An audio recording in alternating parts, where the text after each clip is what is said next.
Hey there, Dani K coming to you from Dani K Gym Wellness. Today's tip is about creating balance. A lot of times people are telling me, like over the years, they tell me that, the right arm is stronger than their left arm, the right leg stronger than their left leg, all this stuff.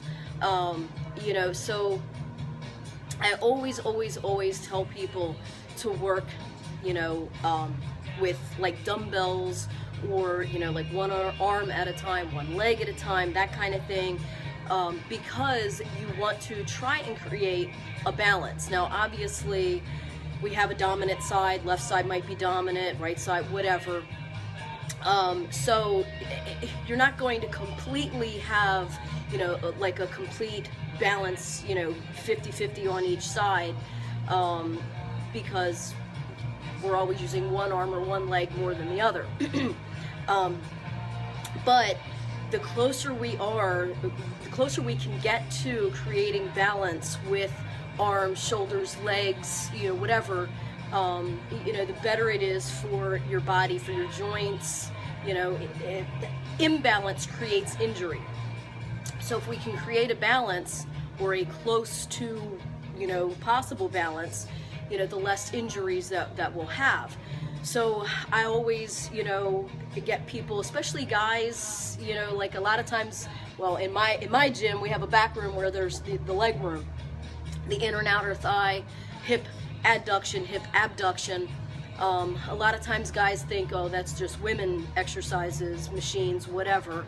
But, it works the inner thigh, works the outer thigh. We're always working, the quad and the hamstring.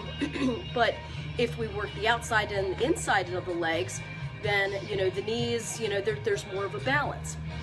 If you're working your butt and your lower back, you should work your hip flexors. And I did a video a little while ago on the hip flexor thing. And, like if you're always doing bar exercises with your biceps or triceps, try doing, dumbbells so that you're creating, you have that weaker side is holding, the weight by itself and lifting just as much and, with the same amount of work as the left side. Same thing with leg extensions, leg curls. Do one leg at a time so that, you're not always leading with your dominant leg. Squats, try and do one-legged squats instead of doing two-legged squats, because if you do two-legged squats, a lot of times you're going to lean to that stronger side as you're lifting up. You're still creating that imbalance. So we're trying to create balance so that we have less injury to our joints, bodies, muscles, all that stuff. Another thing, another tip with creating that balance and working one arm at a time or one leg at a time, cater to the weaker arm or leg. So meaning pick whichever leg or arm is your weaker leg, and do that with the weight that leg or arm struggles with.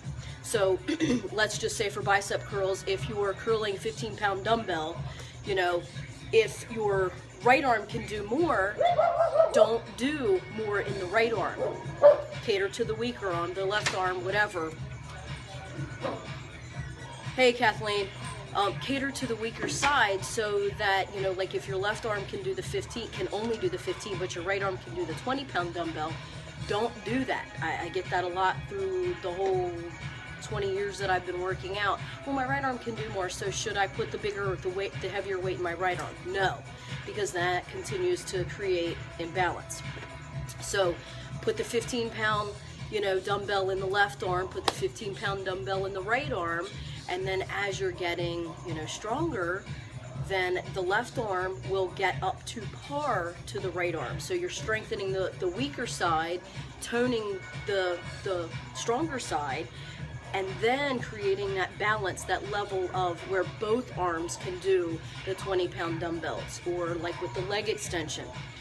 Do one leg at a time. If your right leg can do 30 pounds at one shot, and your weak leg, your left leg, whatever it might be, can only do 20 pounds, always do the weaker side first, because if you do the stronger side, you're going to still create the imbalance. So if your stronger side can do 10 reps, but your weaker side can only do 7, you're still having that imbalance. So always do your weaker side first. If you're doing like the one leg extension, do 20 pounds, just make that weaker side struggle, and then the stronger side's just going to tone. But eventually the weaker side's going to get up to par to the stronger side, the stronger leg, and then you're going to be able to do 30-pound, you know, one leg extensions on both legs. So that is my tip to you. Work one leg at a time, one arm at a time. You know, use dumbbells, use free weights. Don't always use the bar, because even, you know, if you're curling, I can't do it. If you're curling a bar and your stronger side, you're going to be like this. So do dumbbells and make that weaker side work just as much as as your stronger side, and cater to the weaker side. Do that first. Make sure your weaker side can do the weight and do the reps that you want to do. If it can't, then, or whatever your weaker side does is what your stronger side should do, just so that your weaker side can get up to par. Okay? So stay in tune, stay informed, stay motivated. Get balanced. Focus needs more focus. Bye.